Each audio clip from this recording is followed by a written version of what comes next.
बिस्मिल्लाहिर्रहमानिर्रहीम। Bloom taxonomy बहुत ही important और बहुत ही दिलचस्प टॉपिक है। टॉपिक को स्टार्ट करने से पहले मैं आपको एक चीज़ बताना चाहूँगा कि मैं आपको 100% गारंटी देता हूँ कि अगर आपने ये वाला पूरा लेक्चर अपनी पूरी तवज्जो से वॉच किया तो उसके बाद ब्लूम टेक्सोनॉमी को समझने के लिए आपको कोई और किताब नहीं पढ़नी पड़ेगी और ना ही आपको कोई और वीडियो देखने की ज़रूरत पेश आएगी। ब्लूम टेक्सोनॉमी पर हमारा एक वीडियो लेक्चर मौजूद है, 16 मिनट का वीडियो लेक्चर है। उसमें हमने तीनों डोमेन को बहुत अच्छे तरीके से एक्सप्लेन किया हुआ है। आज भी हम ब्लूम टेक्सोनॉमी को एक्सप्लेन करेंगे, इसको डिस्कस करेंगे। इसके अलावा ब्लूम टेक्सोनॉमी के एजुकेशनल ऑब्जेक्टिव्स को समझने की कोशिश करेंगे कि ब्लूम टेक्सोनॉमी को क्यों पढ़ा जाता है, ब्लूम टेक्सोनॉमी को कहाँ यूज़ किया जाता है, इसको कैसे अप्लाई किया जाता है। बेंजामिन सैमुअल ब्लूम अमेरिका के एक साइकोलॉजिस्ट थे। उन्होंने लर्निंग को 3 हिस्सों में डिवाइड किया और इसके बाद जो दूसरा वर्ड है टेक्सोनॉमी। टेक्सोनॉमी का मतलब है क्लासिफिकेशन, दर्जाबंदी। इन्होंने लर्निंग की क्लासिफिकेशन की, उसकी दर्जाबंदी की, इसलिए इसको कहा जाता है ब्लूम टेक्सोनॉमी। और एक और वर्ड जहाँ यूज होता है, ब्लूम ने जो 3 हिस्से बनाए लर्निंग के, उनको डोमेन कहा जाता है। डोमेन का क्या मतलब है? डोमेन का मतलब है एरिया या फील्ड ऑफ एक्शन। ब्लूम ने जो डोमेन्स बताई लर्निंग की, 3 डोमेन, उनमें एक है कॉग्निटिव डोमेन, दूसरी है अफेक्टिव डोमेन और तीसरी है साइकोमोटर डोमेन। ये तीनों डोमेन्स मिलकर काम करती हैं। ऐसा नहीं होता कि कॉग्निटिव डोमेन अलग से काम करती है, अफेक्टिव अलग से करती है, साइकोमोटर अलग से करती है, बल्कि ये तीनों जुड़ के मिलकर काम करती हैं, तब जाके हमारी लर्निंग होती है, अदरवाइज लर्निंग नहीं होती। ये मानना है ब्लूम का। कॉग्निटिव डोमेन में क्या है? हमारे ब्रेन से जुड़ी तमाम तरह की लर्निंग, ब्रेन प्रोसेस, थिंकिंग, ये तमाम तरह की जो लर्निंग है ये कॉग्निटिव डोमेन में आती है। और अफेक्टिव डोमेन में क्या है? हमारे इमोशंस, हमारी फीलिंग्स, हमारे जज्बात, हमारे एहसास, ये तमाम तरह की जो लर्निंग है ये अफेक्टिव डोमेन में डिस्कस की जाती है। और साइकोमोटर, मोटर का क्या मतलब है? जहाँ जहाँ हमारे मसल यूज होते हैं, जहाँ हमारी बॉडी मूवमेंट होती है, मूवमेंट के जरिए जो हम लर्न करते हैं, वो लर्निंग साइकोमोटर डोमेन में आती है। आपने देखा होगा कि बहुत सारे टीचर अच्छी तरह से नहीं पढ़ा रहे होते, हालांकि उनके पास अच्छा नॉलेज होता है, अच्छी डिग्री होती है, उसके बावजूद भी वो अच्छी तरह से बच्चों को नहीं पढ़ा रहे होते। यहाँ प्रॉब्लम क्या होता है? प्रॉब्लम ये होता है कि उनकी ये वाली कॉग्निटिव डोमेन तो काम कर रही होती है, उनकी साइकोमोटर डोमेन तो काम कर रही होती है, उनकी ये वाली अफेक्टिव डोमेन मिस होती है। उनको फील ही नहीं होता कि हम गलत कर रहे हैं या गलत नहीं कर रहे, उनके इमोशंस नहीं होते। जब ये वाली डोमेन मिस होती है तो लर्निंग नहीं होती, वो अच्छी तरह से पढ़ा नहीं सकते। मैं आपको एक एग्जांपल बताता हूँ। फर्ज करते हैं कि आपके मोहल्ले में पानी का बहुत प्रॉब्लम है, वहाँ पानी की पाइपलाइन भी मौजूद है, पानी का सोर्स भी बहुत अच्छा है। जो लोग सोर्स के करीब हैं उनको तो पानी मिल रहा है, और जो सोर्स से थोड़ा दूर है उनको पानी नहीं मिल रहा, उनको बहुत प्रॉब्लम हो रही है। करीब वाले लोग क्या करते हैं? वो लोग पानी को बहुत ज़ाया करते हैं, नल का खुला छोड़ देते हैं, और उसकी वजह से दूर वाले लोगों को परेशानी होती है, उनको पानी नहीं मिलता। अगर मिलता भी है तो बहुत कम मिलता है। ये काम क्यों होता है? करीब वाले लोग पानी को क्यों ज़ाया करते हैं? उसकी वजह यह है कि उनकी कॉग्निटिव डोमेन तो काम कर रही है और साइकोमोटर डोमेन में भी काम हो रहा है। वजह यह है कि उनकी अफेक्टिव डोमेन मिस है या अफेक्टिव डोमेन काम नहीं कर रही, उनको फील ही नहीं हो रहा, उनको एहसास ही नहीं हो रहा कि जो दूर वाले लोग हैं वो हमारी वजह से उनको प्रॉब्लम हो रहा है, उनको पानी नहीं मिल रहा। ब्लूम का यही कहना है कि जब ये तीनों डोमेन्स मिलेंगी, मिलकर काम करेंगी, तब लर्निंग होगी, अदरवाइज लर्निंग नहीं होगी। कॉग्निटिव डोमेन को 6 सब लेवल में डिवाइड किया गया है, इसी तरह अफेक्टिव डोमेन को 5 सब लेवल में और साइकोमोटर डोमेन को 7 सब लेवल्स में डिवाइड किया गया है। हम सबसे पहले देखेंगे कॉग्निटिव डोमेन। सबसे ज्यादा क्वेश्चन कॉग्निटिव डोमेन में आते हैं और बनते हैं। कॉग्निटिव डोमेन में लर्निंग 2 तरह से होती है, लोअर लेवल और हायर लेवल। लोअर लेवल क्या है? लोअर लेवल का मतलब ये है कि जहां हमारी थिंकिंग कम होती है, जहां हमें ज्यादा सोचना नहीं पड़ता। और हायर लेवल का मतलब ये है कि जहां हम ब्रेन का ज्यादा इस्तेमाल करते हैं, जहां हमारी थिंकिंग बहुत हाई होती है।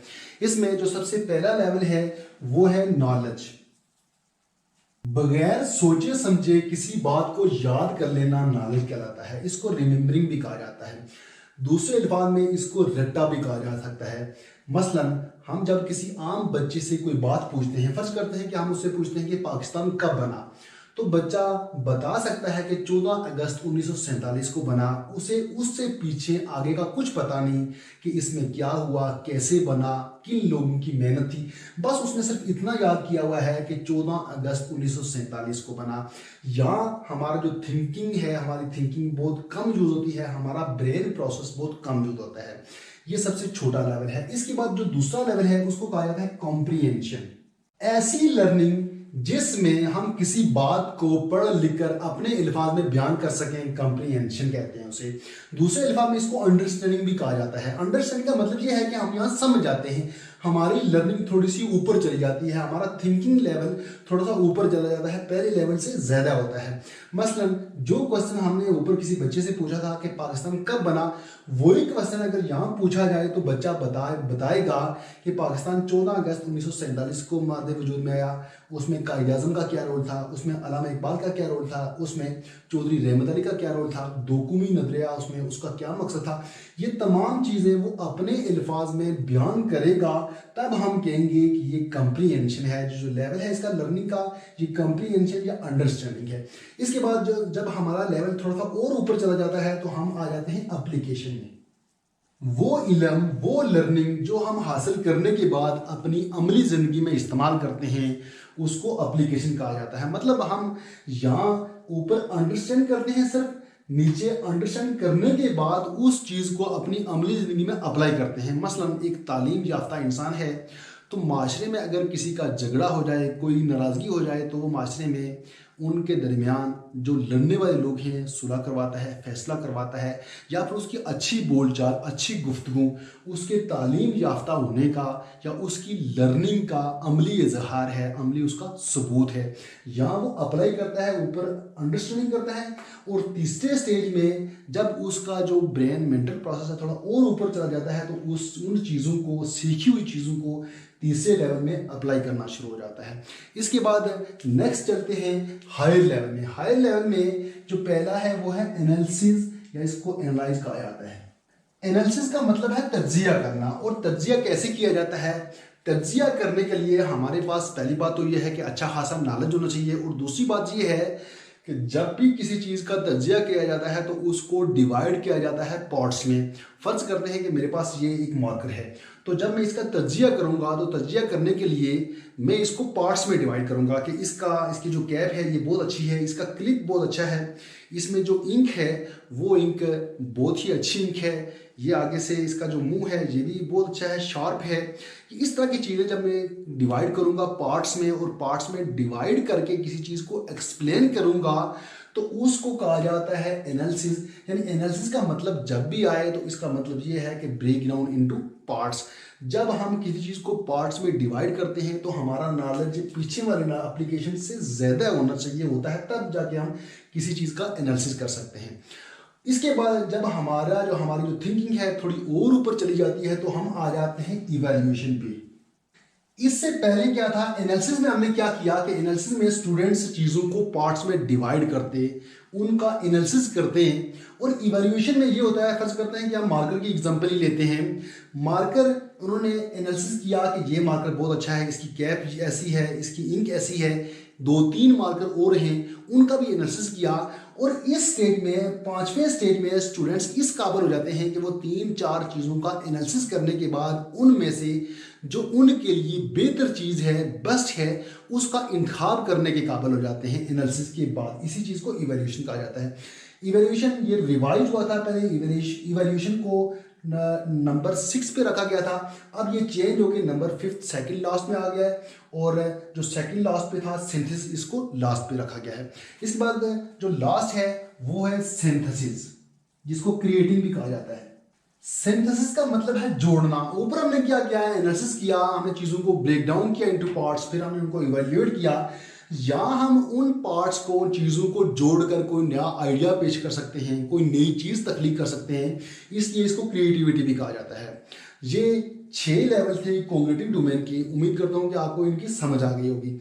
इसके बाद जो हमारा लास्ट क्वेश्चन है और बहुत ही इंपॉर्टेंट क्वेश्चन है कि हमने ब्लूम टेक्सोनॉमी को कैसे यूज करना है, कहाँ यूज करना है, उसके ऑब्जेक्टिव्स क्या हैं, उसके एजुकेशनल ऑब्जेक्टिव्स क्या हैं, how to use apply and objectives of Bloom taxonomy, या ये क्वेश्चन भी बनता है how to teach and assess the students using Bloom taxonomy, कि ब्लूम टेक्सोनॉमी को यूज करते हुए हम स्टूडेंट्स को कैसे पढ़ा सकते हैं, उनकी असेसमेंट कैसे कर सकते हैं। फिर ये क्वेश्चन भी हो सकता है how to prepare a test, कि हम एक टेस्ट को प्रिपेयर करते हुए यूजिंग ब्लूम टेक्सोनॉमी को यूज करते हुए एक टेस्ट कैसे बना सकते हैं। ये जो तमाम क्वेश्चन है, 3 क्वेश्चन, इसको इसके बाद डिस्कस करते हैं। तो इसके लिए बोर्ड क्लियर करना पड़ेगा। अगर आप स्क्रीनशॉट लेना चाहते हैं तो मैं बोर्ड के आगे से हट जाता हूँ, कुछ सेकंड के लिए आप स्क्रीनशॉट ले सकते हैं।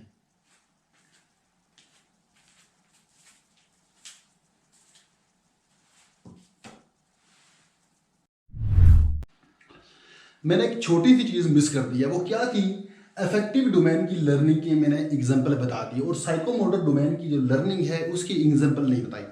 उसकी एग्जांपल ये है कि जहाँ जहाँ हमारे मसल्स यूज होते हैं, जहाँ जहाँ मोटर स्किल्स यूज होती हैं, हमारी बॉडी मूवमेंट है, वो साइकोमोटर में आती है। तो साइकोमोटर ये है कि जहाँ हमारे मसल यूज होते हैं, मसल 2 तरह के होते हैं, एक फाइन मोटर और दूसरा ग्रास मोटर। फाइन मोटर वो मसल्स होते हैं जो बहुत छोटे मसल होते हैं और ग्रास मोटर बड़े मसल। फाइन मोटर में जब मैं लिखता हूं तो ये मेरे बहुत छोटे उंगलियों के मसल्स यूज होते हैं। इसी तरह मैं ऊपर नीचे देखता हूं तो मेरी आंखों के मसल यूज होते हैं, मैं बोलता हूं तो मेरे मुंह के मसल यूज होते हैं। जब मैं बोलूंगा तो बोलने के जरिए जो मेरी लर्निंग होगी, लिखने के जरिए जो मेरी लर्निंग होगी, टीचिंग होगी, वो साइकोमोटर डोमेन में होगी। इसी तरह मैं चलता हूँ, मैं हाथ को ऊपर करता हूँ, नीचे करता हूँ, तो मेरे ग्रास मोटर स्किल्स यूज हो रही हैं, या मेरे बड़े मसल्स यूज हो रहे हैं। अगर ये मसल्स यूज ना हो, साइकोमोटर डोमेन में लर्निंग ना हो, तो ओवरऑल लर्निंग नहीं होती। चलते हैं अपने आगे वाला जो क्वेश्चन है वो है एजुकेशनल ऑब्जेक्टिव्स। आपको पता है कि कोई भी एजुकेशन सिस्टम हो वो सिर्फ स्टूडेंट्स की लर्निंग के इर्द गिर्द घूमता है। हमारा जो मकसद होता है वो मकसद होता है टीचिंग लर्निंग प्रोसेस को इम्प्रूव करना। इस मकसद के लिए ब्लूम टेक्सोनॉमी हमारी बहुत हेल्प करती है। मसलन राइटिंग एसएलओस, इसके जो ऑब्जेक्टिव्स हैं उसमें क्या है, राइटिंग एसएलओस स्टूडेंट्स लर्निंग आउटकम्स। जब हम एसएलओस राइट करते हैं तो ब्लूम टेक्सोनॉमी को यूज करते हैं। फिर इसी तरह understanding the process of learning, जो पूरा लर्निंग का प्रोसेस है उसको समझने के लिए ब्लूम टेक्सोनॉमी हमारी बहुत हेल्प करती है।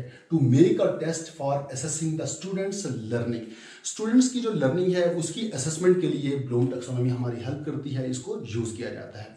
यहाँ क्वेश्चन ये है कि इसको यूज कैसे किया जाए।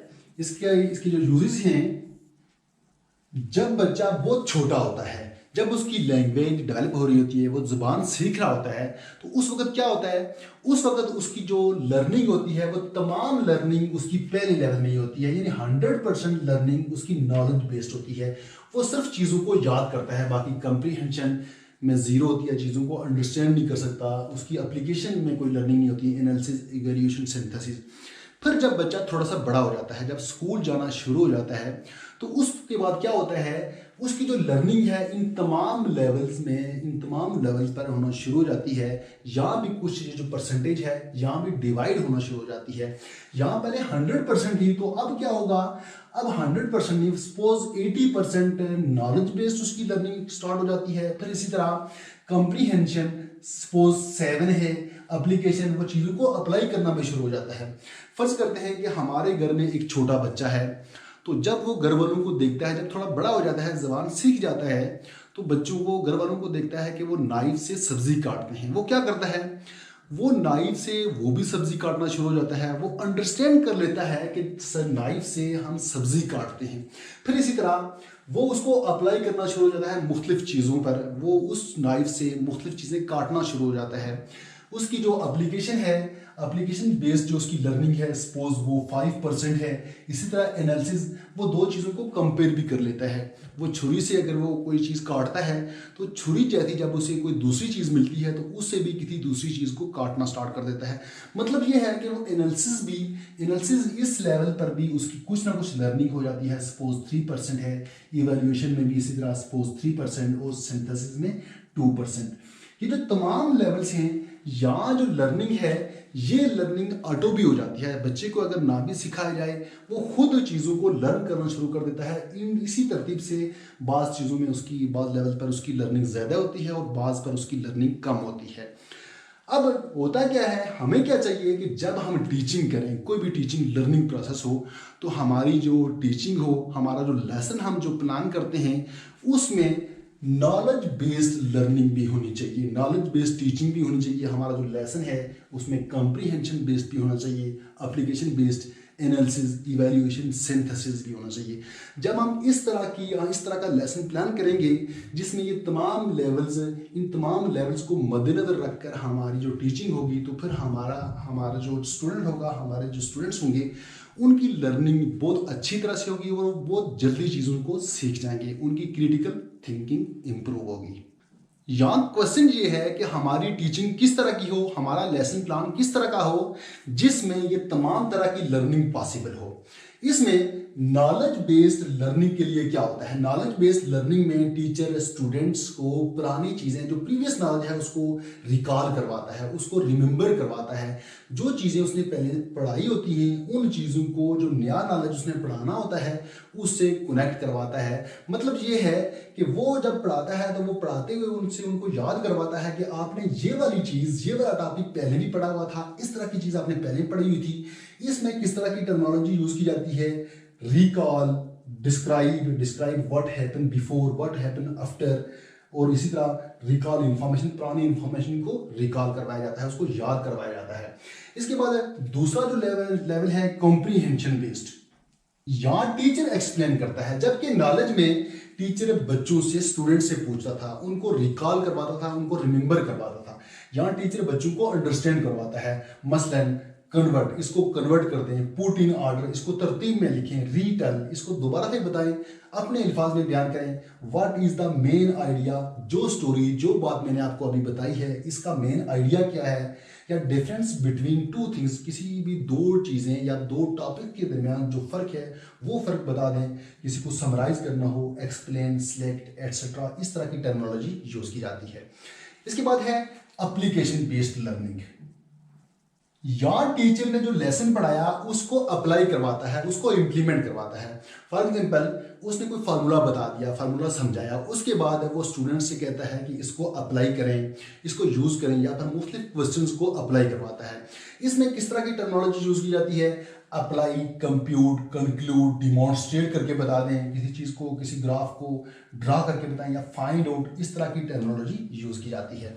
इसके बाद एनालिसिस बेस्ड लर्निंग क्या है, या आइडियाज के दरमियान रिलेशनशिप होता है, दो चीज़ों को कंपेयर किया जाता है, उनका तज्जिया किया जाता है, उनको पार्ट्स में डिवाइड किया जाता है। टीचर ये काम कैसे करता है, जो चीज़ पढ़ा रहा होता है उसको किसी दूसरी चीज़ से, किसी दूसरे टॉपिक से कंपेयर करता है, जो टॉपिक वो पढ़ा चुका होता है। फॉर एग्जाम्पल, डिफ्रेंशिएट करता है। इसमें जो टर्मिनोलॉजी यूज होती है वो होती है analyse, categorise, classify, compare, debate, deduct, differentiate, इस तरह की टर्मिनोलॉजी एनालिसिस बेस्ड लर्निंग में यूज की जाती है। इसके बाद सेकंड लास्ट है इवैल्यूएशन। ये सब कुछ करने के बाद इस लेवल पर टीचर क्या करेगा, टीचर ये चेक करेगा कि उसके स्टूडेंट्स ने कितना लर्न किया। या जिस तरह की टर्मिनोलॉजी यूज की जाती है, for example decide, argue, decision making, जज, रेट, सिलेक्ट, इस तरह की टर्मिनोलॉजी इवैल्यूएशन बेस्ड लर्निंग में यूज की जाती है। इसके बाद लास्ट है सिंथेसिस, जिसको क्रिएटिंग भी कहा जाता है। इस लेवल पर थिंकिंग बहुत हाई होती है। यहाँ स्टूडेंट्स इस काबिल हो जाते हैं कि वो कोई नई चीज़ तख्लीक कर सकें, कोई नया आइडिया पेश कर सकें, कोई नया फार्मूला बना सकें।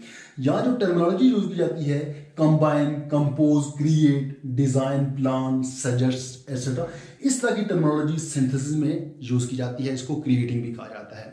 ये तो हमें पता चल गया कि ब्लूम टेक्सोनॉमी के मुताबिक हमारी टीचिंग किस तरह की हो, हम टीचिंग में ब्लूम टेक्सोनॉमी को कैसे यूज कर सकते हैं। अब जो दूसरा इंपॉर्टेंट क्वेश्चन है वो ये है, असेसिंग द स्टूडेंट्स, कि स्टूडेंट्स की असेसमेंट ब्लूम टेक्सोनॉमी के मुताबिक कैसे की जाए। हम असेसमेंट में ब्लूम टेक्सोनॉमी को कैसे यूज कर सकते हैं। जब हम स्टूडेंट्स की असेसमेंट के लिए कोई टेस्ट बना रहे होते हैं या फिर कोई पेपर सेट कर रहे होते हैं, तो वो पेपर भी ब्लूम टेक्सोनॉमी के मुताबिक होना चाहिए, ब्लूम टेक्सोनॉमी के मुताबिक सेट होना चाहिए। उसका तरीका ये है कि जो पेपर में नॉलेज बेस्ड क्वेश्चन हूँ वो 20% हूँ, 20% क्वेश्चन नॉलेज बेस्ड हूँ। फिर इसी तरह कंप्रीहेंशन बेस्ड क्वेश्चन 30% हूँ, और application based question 5%, analysis based question 10%, और इसी तरह इवैल्यूएशन बेस्ड क्वेश्चन 15%, और लास्ट जो है वो सिंथेसिस बेस्ड क्वेश्चन 20% हूँ। ऐसा ना हो कि हम किसी एक हमारा जो पेपर है उसमें नॉलेज बेस्ड क्वेश्चन 70% हो जाएं, कोई एक पार्ट रह जाए, एप्लीकेशन बेस्ड क्वेश्चन उसमें मिस हो, या फिर इवैल्यूएशन बेस्ड क्वेश्चन मिस हो। हमारा जो पैटर्न हो पेपर का, उसमें जो तरतीब हो, जो परसेंटेज हो क्वेश्चंस की, वो ये परसेंटेज होनी चाहिए कि नॉलेज के 20 होने चाहिए, कंप्रीहेंशन के 30, एप्लीकेशन के 5%। इस तरतीब से, इस पैटर्न से जब हम पेपर को सेट करेंगे तो स्टूडेंट्स की लर्निंग बहुत अच्छी तरह से होगी, अदरवाइज स्टूडेंट्स लर्न नहीं करेंगे। ये मानना है ब्लूम का। अब चलते हैं कंक्लूजन पर। ब्लूम टेक्सोनॉमी का कंक्लूजन, हमारा जो एजुकेशन सिस्टम है, हमारे एजुकेशन सिस्टम में ब्लूम टेक्सोनॉमी के जो 3 डोमेन है, कॉग्निटिव, अफेक्टिव, साइकोमोटर, ये मैंने ऑर्डर में लिखी हुई है। ये ज़रूरी नहीं कि पहले कॉग्निटिव आती है फिर अफेक्टिव फिर साइकोमोटर। इनको आप पहले साइकोमोटर पे लिख सकते हैं, अफेक्टिव को लास्ट पे लिख सकते हैं, क्योंकि ये तीनों मिलकर काम करती हैं। ये ज़रूरी नहीं कि पहले कॉग्निटिव काम करती है फिर अफेक्टिव फिर साइकोमोटर, बल्कि ये तीनों जब जुड़ के मिल के काम करती हैं तब जाके लर्निंग होती है। हमारा जो एजुकेशन सिस्टम है, हमारे एजुकेशन सिस्टम में अफेक्टिव डोमेन पर कोई काम नहीं हो रहा, साइकोमोटर पर काम तो हो रहा है, कॉग्निटिव पर काम हो रहा है। ये कैसे काम नहीं करती, मैं आपको एक एग्जांपल देता हूँ कि हमारे यहाँ जो गवर्नमेंट है, जो एलीट क्लास है, उनके पास एक एक के पास 3-3 गाड़ियाँ हैं। उनका जो पेट्रोल है, फ्यूल है, वो भी उनको मुफ्त मिलता है। इसी तरह उनको इलेक्ट्रिसिटी वो भी फ्री है। उनके जो फ़ोन के बिल्स हैं वो भी फ्री हैं उनको। उनके पास बहुत, यानी कि उनके पास हर एक चीज़ वाफर है। और जो हमारी आवाम है वो बहुत गरीब है, उनके पास खाने को कुछ नहीं है, रोज़गार नहीं है, और भी बहुत सारी मुश्किलात हैं। उसके बावजूद हमारे जो वज़ीर हैं, हमारी जो हुकूमत है, वो लोग दिन ब दिन ऊपर जा रहे हैं, वो दिन ब दिन उनकी जो मरातें हैं वो बढ़ रही हैं। ये क्यों हो रहा है, उनको फील क्यों नहीं हो रहा? क्योंकि अफेक्टिव डोमेन पर काम ही नहीं होता, ना ही हमारे एजुकेशन सिस्टम में और ना ही कहीं और जगह पर। उन लोगों को ये फील ही नहीं हो रहा कि आम आदमी का, एक कॉमन पर्सन का क्या प्रॉब्लम है, उसको कौन कौन सी मुश्किलात हैं, उनको ये चीज़ फील नहीं हो रही। और इस वजह से हमारा जो पूरा सिस्टम है वो पूरा सिस्टम ख़राब है। ये बहुत ही इंपॉर्टेंट, इंटरेस्टिंग के अलावा थोड़ा सा कॉम्प्लेक्स टॉपिक था, और मेरा गालिब गुमान है कि आपको इसकी समझ आ गई होगी।